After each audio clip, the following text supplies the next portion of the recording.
Dans cette vidéo, je vais te montrer exactement comment le Bitcoin et les autres cryptos pourraient continuer leur tendance baissière et réaliser un nouveau mouvement baissier. On ira faire un retour sur le Bitcoin, je vais t'expliquer ce que je vais anticiper dans les prochains jours. On ira également voir l'indice du dollar et l'euro-dollar. C'est toujours intéressant d'apporter de la confiance avec ces deux actifs. Par la suite, on ira voir plutôt les altcoins avec le Total 3, c'est-à-dire l'indice qui regroupe toutes les cryptos en excluant le Bitcoin et l'Ethereum. Puis on ira voir le Solana, puis le Injective et on finira par l'action d'NVIDIA qui exécute au pips près l'analyse que je t'avais partagée il y a un petit peu plus d'un mois. Concernant le Bitcoin, on a eu pas mal de mouvements ces derniers temps. Il faut se dire que pour le moment, la tendance reste baissière. On va d'abord analyser la higher time frame, c'est-à-dire la tendance la plus haute, on va dire. Bon, on ne va pas monter plus qu'en 3 jours, ça ne sert à rien. C'est-à-dire que là, on est, comme tu le vois ici, en time frame 3 jours. C'est-à-dire qu'une bougie est égale à 3 jours de cotation. En vrai, ça ne sert à rien de monter en plus haut time frame, étant donné que tu vois qu'à plus long terme, la tendance est haussière. Ici, à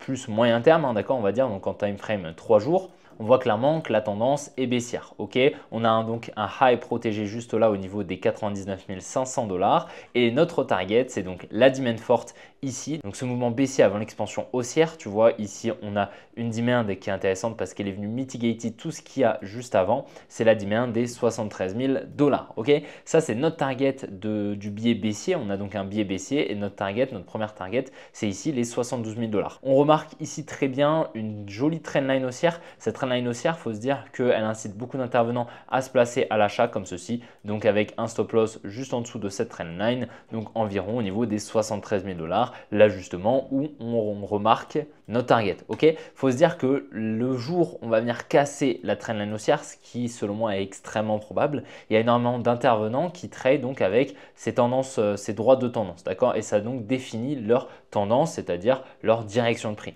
Lorsqu'on vient en fait casser une tendance haussière qui a été comment dire, rejetée plusieurs fois, si on vient la casser ici, d'accord, donc là tu vois on a cette droite de tendance, on vient la casser ici, en fait il y a énormément d'intervenants qui vendent directement au marché ici et qui donc vont émettre des ordres en vente, d'accord. Tous ces ordres en vente sur le carnet d'ordre, ils vont être libérés et ils peuvent servir donc à la smart money pour donc de contrepartie qui pourrait donc en face racheter tous ces ordres en vente pour se placer. C'est donc pour ça que cette droite de tendance, selon moi, elle a d'énormes probabilités d'être liquidée. D'accord? Donc, est-ce que la demand est protégée, donc la demand des 73 000 $, est-ce qu'elle est protégée et qu'on va venir aller chercher des plus hauts? C'est pas impossible, d'accord? Mais dans un premier temps, je m'attends à un retour étant donné qu'on a cette trendline et cette demand unmitigated. Donc selon moi, on a d'énormes probabilités d'y revenir. D'accord? C'est de la confluence qu'on apporte à chaque fois sur un scénario. Alors maintenant, est-ce qu'on va y aller tout de suite directement? Ce n'est pas forcément sûr. Pourquoi? Parce que si on descend un petit peu en time frame, on va se mettre en daily. Donc daily, c'est une time frame où en fait une bougie est égale à un jour de cotation. D'accord? Et donc là, en fait, si on descend un petit peu en time frame, on voit donc toujours notre high protégé en higher time frame. On voit également par contre une trendline baissière ici. Donc la trendline baissière, c'est exactement comme ce que je viens de te montrer avec le trendline haussière, sauf que du coup, c'est à la baisse. Donc ce n'est pas le même side d'ordre. Là où ici, avec la trendline haussière, on aurait des ordres en vente. Ici, on aura donc une libération d'ordre à l'achat lorsqu'on viendra casser la trendline. D'accord? Selon moi, je pense que c'est extrêmement pertinent qu'avant de liquider la trendline haussière, donc avant d'aller chercher les 73 000 $, selon moi, il y a d'énormes probabilités qu'on vienne liquider la trendline baissière. Pourquoi? Je t'explique ça tout de suite. C'est que là, on voit bien ici un W. Donc le W, c'est quoi? C'est une figure chartiste qui est extrêmement utilisée par la majorité des intervenants, c'est-à-dire les intervenants qui vont trader avec les trendlines, les supports, les résistances. Ils vont également utiliser des figures chartistes comme le W ou comme par exemple l'épaule tête-épaule inversée ou voilà, l'épaule tête-épaule, bref, plein de figures chartistes dans ce style.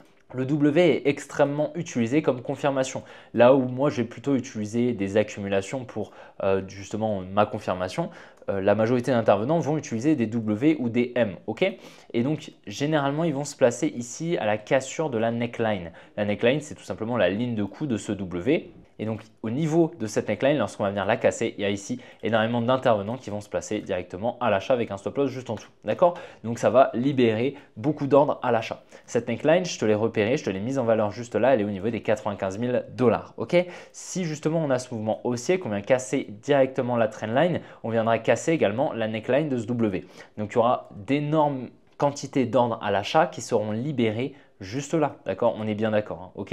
Et donc cette quantité d'ordre gigantesque d'ordre à l'achat, ça servira, ça pourra servir du moins à la smart money pour se placer en vente, ok? Il faut se dire que pour que la smart money elle se place, elle a d'énormes positions à injecter, il lui faut de la contrepartie et donc elle vient inciter des intervenants à se placer comme ceci en créant des setups, des trendlines, des W, des supports, des résistances, etc., etc.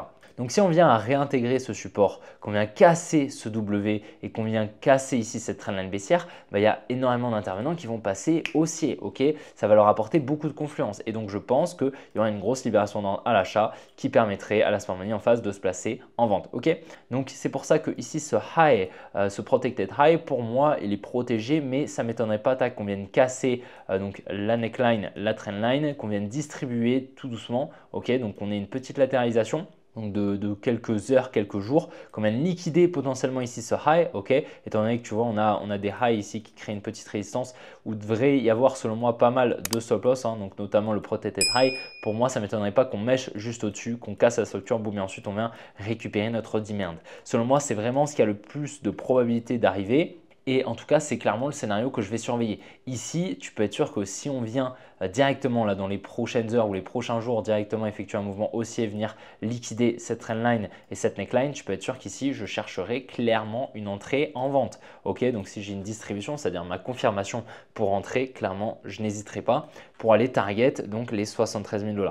En plus de ça, si on descend un petit peu en time frame, on voit ici clairement une tendance, enfin une droite de tendance, hein, pardon, une trendline ici haussière. Donc ça, pareil, c'est de la liquidité qui nous apporte de la confluence sur un mouvement baissier qui devrait prendre place. Maintenant, est-ce que le mouvement baissier va prendre place maintenant? Comme je t'ai dit, pas forcément, étant donné que avant ça, il faut que la smart money se place en vente pour réaliser le mouvement et mettre en positif ses positions. Et donc, par contre, ça apportera de la confluence haussière pour la dumb money qui donc, lorsqu'on viendra casser la neckline du W et donc leur apporter leur confluence qu'ils attendent, là à ce moment-là, voilà, ils auront très peu d'arguments négatifs pour pouvoir rentrer à l'achat. Donc en fait, ils vont clairement émettre des ordres à l'achat, ce qui apportera de la contrepartie à la smart money. Et donc pour nous, c'est une confluence. Ici, donc on voit bien également à court terme, hein, on a également de nouveau une trendline qui est créée. Enfin bref, voilà. Lorsqu'on a ce genre de setup où il y a des trendlines dans tous les sens, des setups de liquidité qui sont créés, c'est que généralement, voilà, ce n'est pas le bon moment ici de se placer. D'accord? Ici, maintenant, je ne me placerai pas du tout parce qu'on a de la liquidité au sud et de la liquidité au nord. Ok? Donc environ les 100 000 $ et environ les 75 000. Pour moi, ces deux niveaux de liquidité, ils seront liquidés. D'accord? C'est pour ça que ce n'est pas pertinent. Si tu mets ton stop loss ici, tu as de fortes probabilités de te faire liquider. Si tu mets ton stop loss ici, tu as de fortes probabilités par la suite de te faire liquider. Donc pour le moment, ce n'est pas le bon moment de rentrer. Par contre, si on vient dans un premier temps à liquider ici, là, ce sera potentiellement intéressant de venir target un petit peu plus bas. Bien évidemment, c'est des probabilités, hein. On émet des probabilités sur un scénario pour se placer dans le sens là où il y a le plus de probabilités. Et bien sûr, on a besoin non seulement du sens, mais également du bon timing, hein, c'est-à-dire rentrer donc sur un bon setup, une distribution avec un joli timing, un joli changement de structure, etc. Une belle confirmation qui nous permettra de rentrer en position.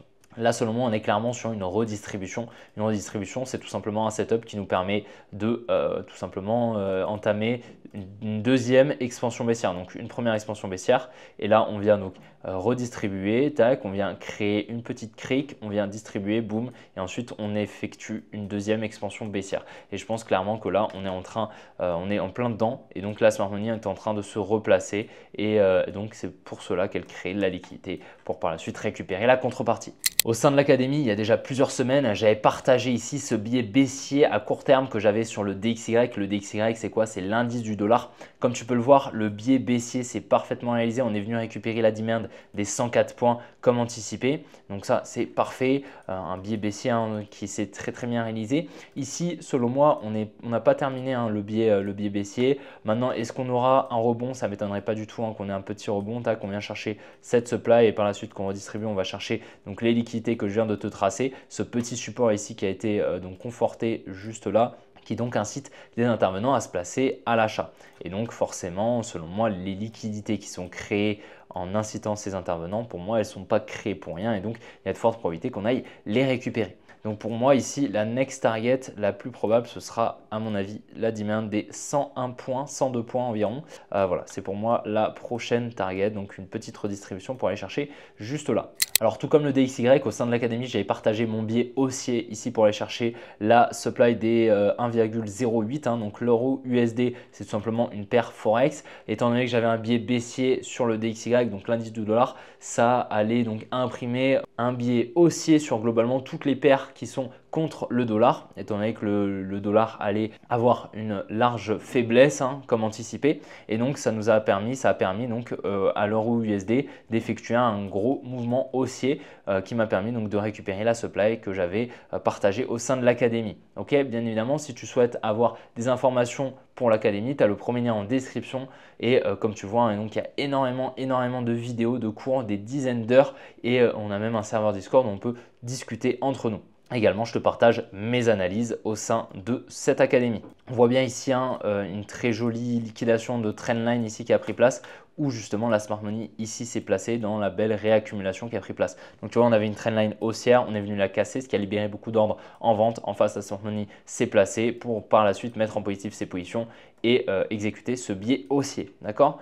Donc très beau biais pour le moment, en tout cas si on monte un petit peu en time frame, à mon avis ici on est sur une jolie réaccumulation et à mon avis le bottom sur l'euro USD est posé et on devrait je pense aller récupérer les liquidités juste là, effectuer une réaccumulation et repartir à la hausse sur l'euro USD à mon avis c'est le plus probable. Alors on attaque les altcoins, donc le Total 3 c'est simplement un indice qui regroupe toutes les cryptos en excluant le Bitcoin et l'Ethereum. On voit bien ici donc le retour qu'on anticipait au niveau des 800 milliards de market cap, donc sous ce support et cette trendline donc qui a bien été effectué dans la demand forte. Maintenant ici, qu'est-ce qu'on voit? C'est qu'on vient de nouveau conforter ici un support, donc le support ici au niveau des 740 milliards de market cap. Donc selon moi, on n'a pas du tout le bottom ici sur les altcoins.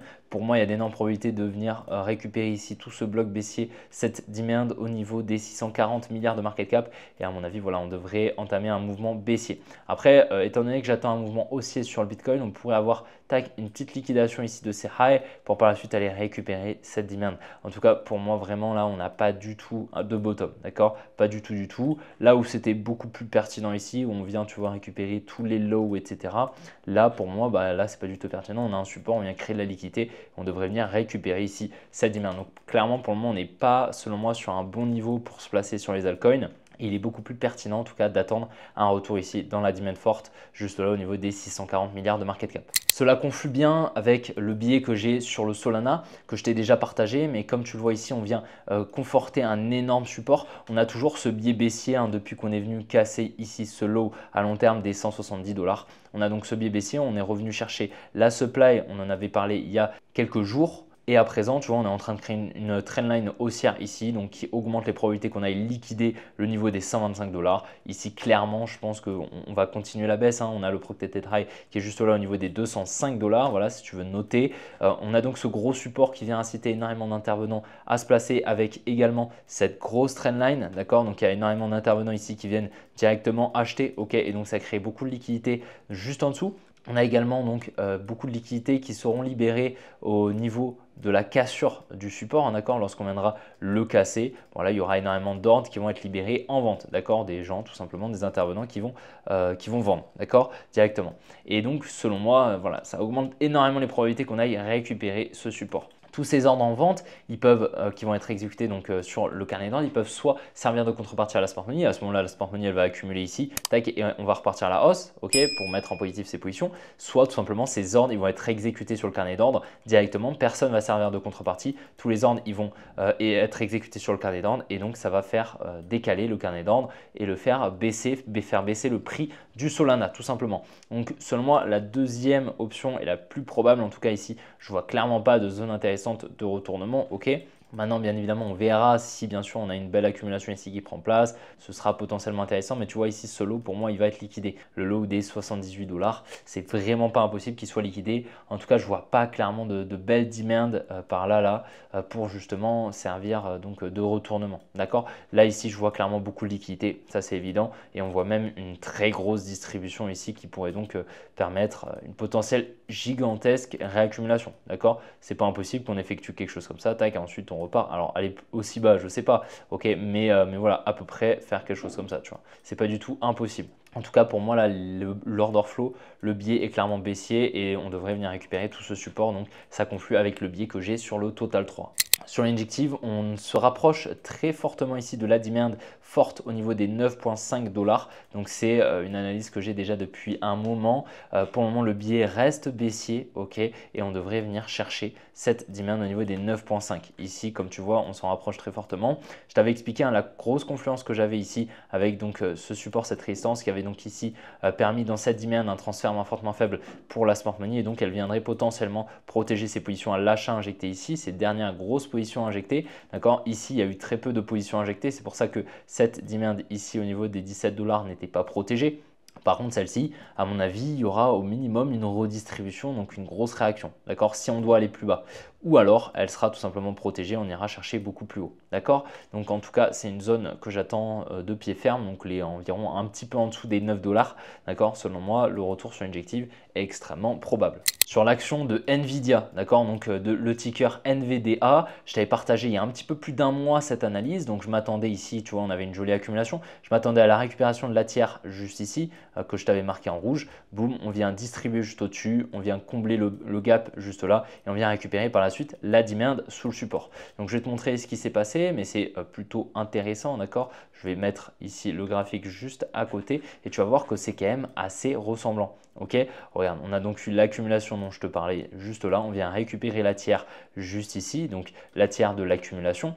J'en parle dans mon académie, mais voilà, savoir repérer une tiers et savoir l'utiliser dans ces analyses, c'est extrêmement important. Ici, on a eu donc une distribution, on est venu combler le gap et on est venu récupérer ici cette demand des 110 $. Ok, donc la demand sous le support, donc ce support, hein, d'accord, qui incitait énormément d'intervenants à se placer. Il y avait donc beaucoup de liquidités juste en dessous. On avait également une très grosse trendline ici hein, qu'on avait repérée et donc ça a augmenté les probabilités qu'on aille sous ce support, d'accord. Et donc c'est pour ça que le biais était baissier jusqu'à au minimum cette demand. Maintenant, est-ce qu'on va effectuer des plus hauts? D'accord, c'est pas impossible. D'accord, on est vraiment sur un niveau très pertinent et il faut savoir que l'action d'NVIDIA a un énorme impact, notamment sur les cryptos IA. D'accord, donc le Tao, le FET, le Ronder, etc.